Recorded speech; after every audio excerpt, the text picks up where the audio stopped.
করতালির মাধ্যমে সবাইকে শুভেচ্ছা জানাবেন। এই পর্যায়ে বক্তব্য নিয়ে আসছেন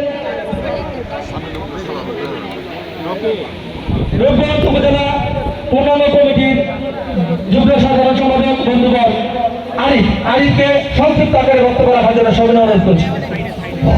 বিসমিল্লাহির রহমানির রহিম। শিক্ষা, শান্তি, প্রগতি, বাংলাদেশ ছাত্রলীগের মূলনীতি।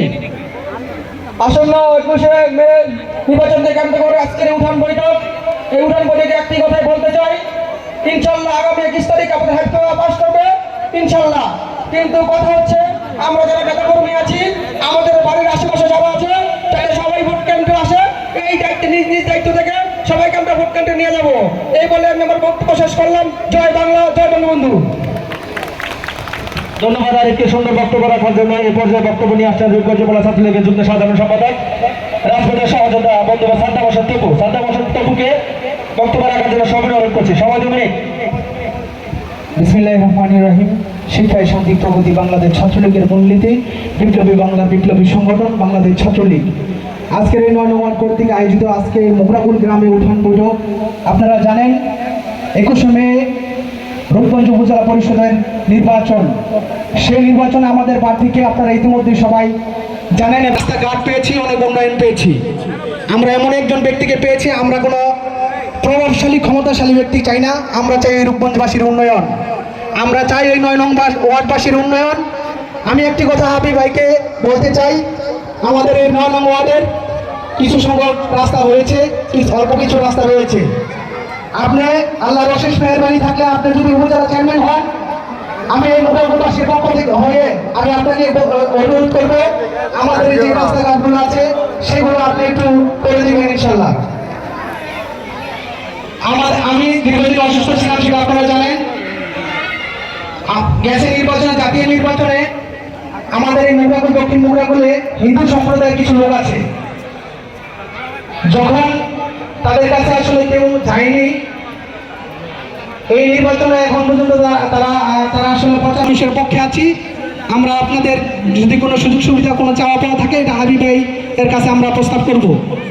এবং জাতীয় নির্বাচনে এই কামরুজ্জামান হীরা ভাই এই হিন্দু সম্প্রদায়ের কিছু লোকদেরকে একটা টিম করে তাদেরকে নির্বাচনে আওয়ামী লীগ ও নৌকা প্রতীকে কাজ করার জন্য সুযোগ করে দিয়েছে। সেটা তারা আমাকে আবার বলেছেন।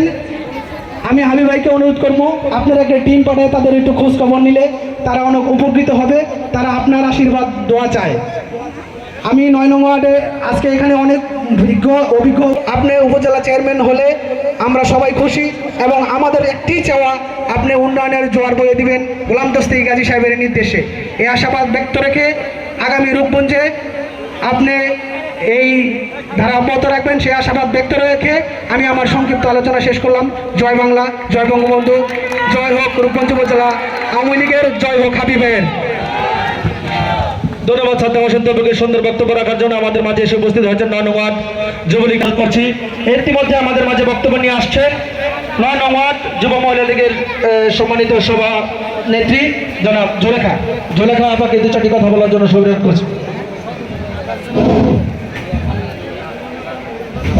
সিনিয়র ছোট বড় সবাইকে আমার সালাম জানাই, আসসালামু আলাইকুম।